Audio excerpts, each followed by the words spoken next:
Hi everyone and welcome to my DMC4 Special Edition Dante Must Die S-Rank walkthrough.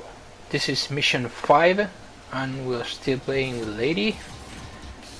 This is a Lady and Trish walkthrough. I'm going to specify it in any video even though it's there is a high chance that you already know because the thumbnail actually shows Lady and Trish, and you're actually seeing me play with Lady and Trish. I'm just fooling around because I always try to find ways to minimize the titles and the descriptions and the presentation be the part of my commentary, whatever. And I have to say it all, right? I can't say this is a no items, no continues, S rank, Lady and Trish, Dante Must Die, Turbo. I never say Turbo, but I'm playing with Turbo on. I never got it off actually.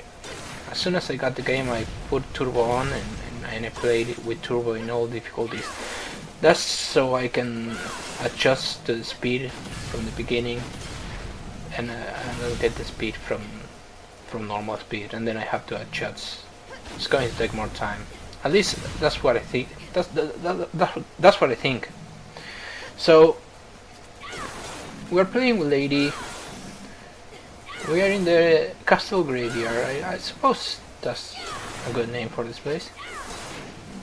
And this took me 11 minutes. Now I will not go through everything that I already put in the description. In the description you can see how much time it takes to get an S rank in time, in style, and as always 95% orbs are required for minimum S rank. So I'm not gonna explain it every time, just it's on the description. So I grabbed this red orb, which is kinda difficult to get. I tried to go for the yellow orb, although I'm not gonna use it, but whatever. And let's continue on. Now, as you can see, I'm almost always even trying to use a combo. I start with the now for this Angelos, actually the shotgun is the best weapon you can use against them. If you don't want to fool around too much with them, the shotgun from the back. See, I'm going to go for it now. Destroys them. Look at that. It fucking destroys them. It doesn't even give them time to go to Devil Trigger.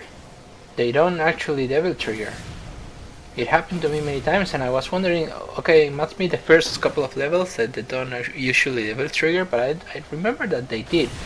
And so I realized that if I kill them with the shotgun, charge to level 2 or 3, I don't let them even go to Devil Trigger. That's really interesting. So, but you have to try to get into your mind that you have to try to get an A or an S in all the battles that you participate on, because in time you will usually get it. You usually get the rest rank if you know the levels, or if you watch what I'm doing here. But you should take another thing. I know I skipped a battle in a previous video, and I will not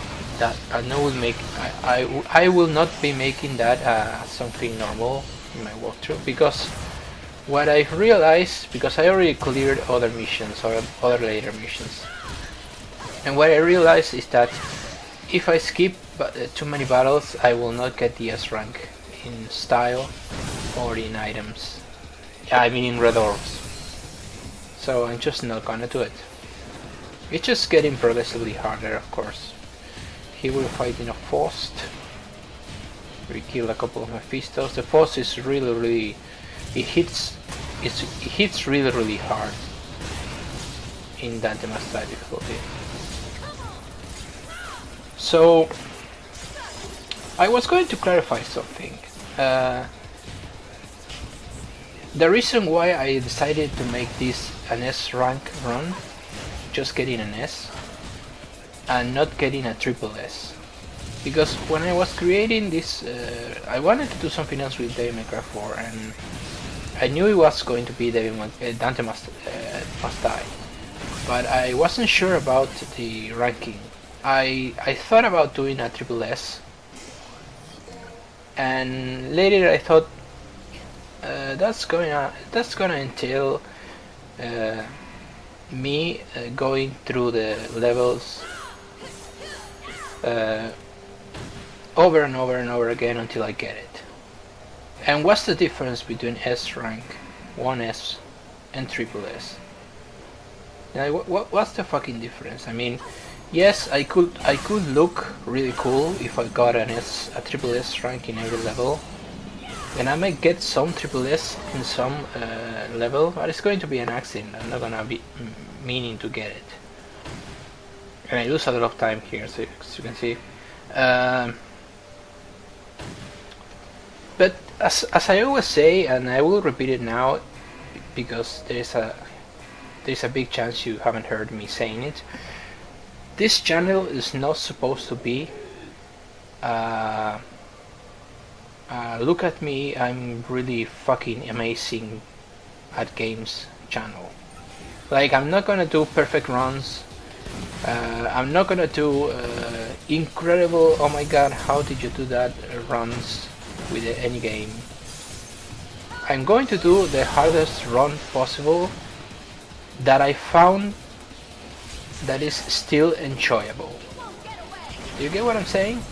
Like, if I would have done a triple S rank, I would have realized quickly that I will not be enjoying it, because the only difference from the standpoint of an S rank with no continues, that's really hard, and no healing, almost no healing items, of course, nothing in terms of items, no reviving, no healing. So from that standpoint, that was already really tough, and doing it in a triple S style will only make me like perfect every level, like get it, like reduce so much of the levels, do them so fucking many times that it will not be fun. I will realize that it will start to annoy me, because this happened to me a lot of times when I start a new walkthrough. It fucking annoys me at some point, and it's really hard for me to finish it. And this is something I'm going to try to avoid in the future. I'm going to try to do projects that I'm really interested in, and I'm having a great time doing them. Like, this was what happened with the walkthrough of The Witcher 3. I mean, I did all the bosses and all the contracts on Witcher 3. I recorded them and put them up in my channel, but I didn't add a commentary. So I wanted to do a walkthrough with commentary, without leveling up any upgrades, like a no upgrade run, right? And I might still finish it someday, but I just realized that I was fucking bored, and on top of that, it was still easy. It was still the same game, and I had just finished it, and it was a 100-hour game, so I just didn't want to play it again. I want to play some other stuff. So that's what I'm going to avoid. I always going to bring some kind of new project, even if it is old games, because there is simply nothing new to play, at least at this point. But as I'm going to bring Metal Gear 5 soon. But the thing is, if I don't have fun and it becomes really tedious, I mean, I might finish it anyway, of course, but I'm going to try to lessen that effect. So for that to happen, I decided not to do the triple S, which will make me even look like, oh my god, you're such a good player of Dante Must Die. And that's not true. I mean, I'm a standard player of Dante Must Die, of Devil May cry for. I mean, I'm not really super good. I just practice a lot, and I know where the orbs are most of the times, and I do practice the bosses a lot because those are the ones that are really tough. And if I bring some kind of